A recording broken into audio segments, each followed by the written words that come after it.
humanity learned the Earth's magnetosphere would collapse sometime in the next half-century, eliminating all life on the planet. Decisive action was required, but the secure transport of an entire civilization would demand a new kind of cooperation, a new kind of courage, and a new kind of union.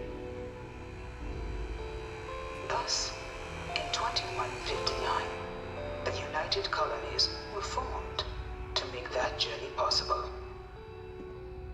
Just 1 year later, the Galileo, the first of many colony ships, touched down here on Jemison, beginning a new era of human history, the age of the United Colonies.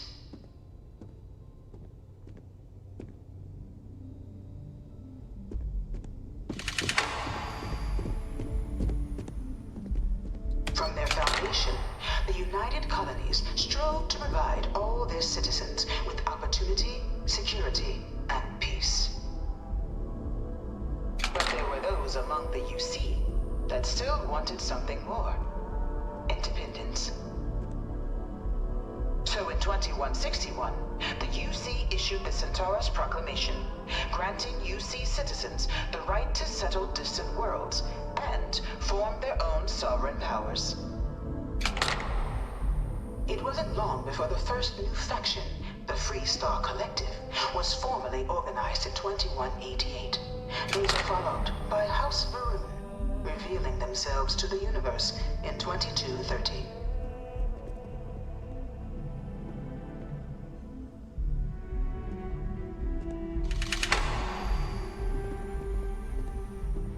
It was only in 2230 that the faction known as House Varun first made contact with the rest of the settled systems. Founded by the passengers of a colony ship that had left New Atlantis and disappeared 4 decades earlier, House Varun was a faction unlike any other. A theocracy dedicated wholly to the beliefs of its isolationist founder, Janan Varun. House Varun initially made overtures of peace towards the rest of the settled systems. They claimed their only intention was to spread the word of their god, the Great Serpent. But none could have guessed that this worship might take the form of a bloody war, the Serpent's Crusade.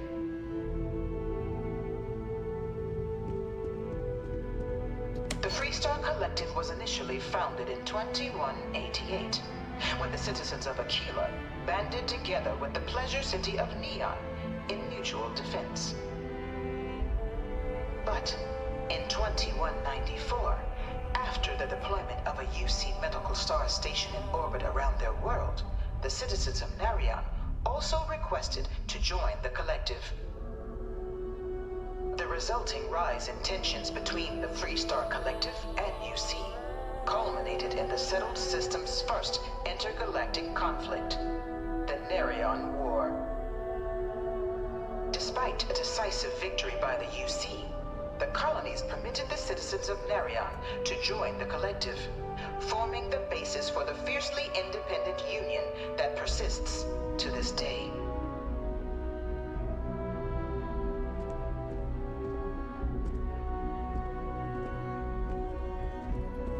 Beginning in 2240, House Varun forces declared all-out war on the rest of human civilization, initiating the Serpent's Crusade.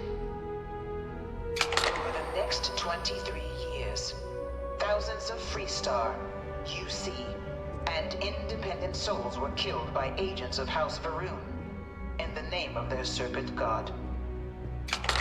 It was only with the death of their founder in 2263 and the succession of his heir, Jarek, that House Varun finally sued for peace. There remained, however, select members of House Varun who refused to recognize the cessation of hostilities their leaders established. Even after House Varun's mysterious disappearance, these zealots remain a threat to all who encounter them. Their pacification, a goal of all space.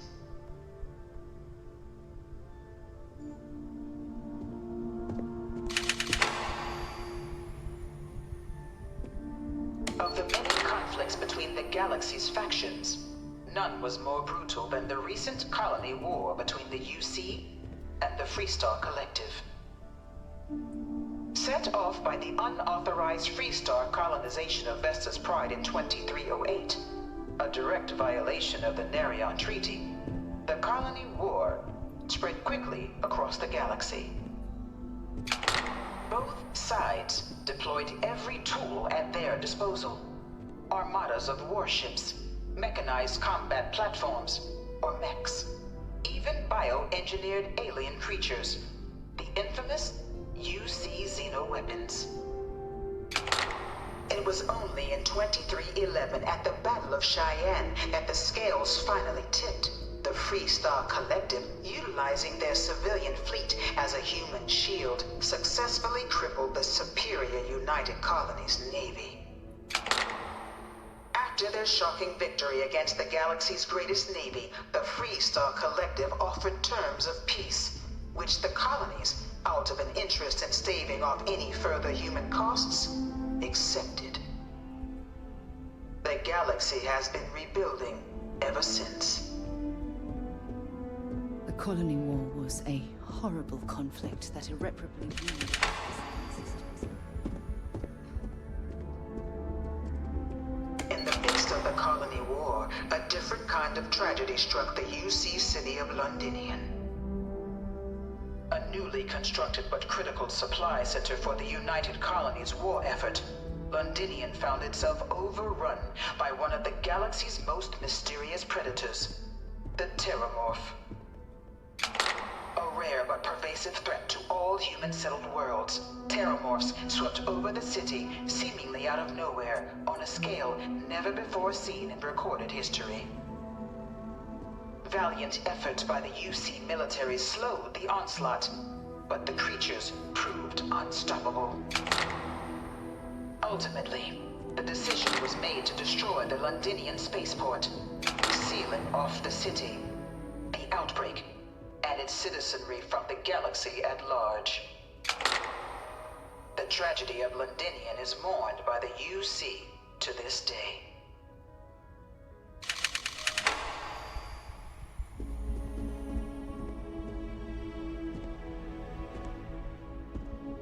After the devastation wrought by the colony war, the UC and the Freestar Collective came together to ratify a treaty that became known as the Armistice. Both sides agreed to a vast reduction in standing forces, and that xenoweapons and mech warfare would be outlawed. All related research was sealed away, accessible only in cases of dire emergency. But the Collective had another demand, that the active commanders of the UC military stand trial for their actions. The United Colonies, in the interest of peace and galactic security, agreed. In 2311, 3 United Colonies senior officers were found guilty. Commander Henry Durant, General Indira Rastogi, and Fleet Admiral Francois Sanon, known better as Ve Victus. All were sentenced to death for their actions, bringing the colony war to a close and returning peace to the galaxy at long last. I was a strong supporter of the Armistice. All of the terrible weapons that both sides used against one another. It had to end. It was into this new world that the Vanguard was born. An official branch of the UC Navy, the Vanguard is the United Colonies Volunteer Fleet, serving a myriad of security, logistical, and reconnaissance roles. And after a sufficient length of service, UC citizenship is guaranteed to every Vanguard member. Open to all captains, regardless of origin, the Vanguard is leading the charge to protect and support the citizens of the United Colonies, wherever in the galaxy they may be.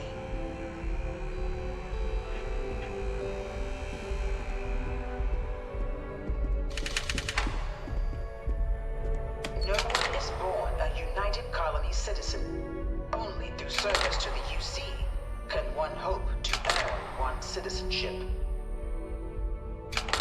UC prides itself on taking care of its people.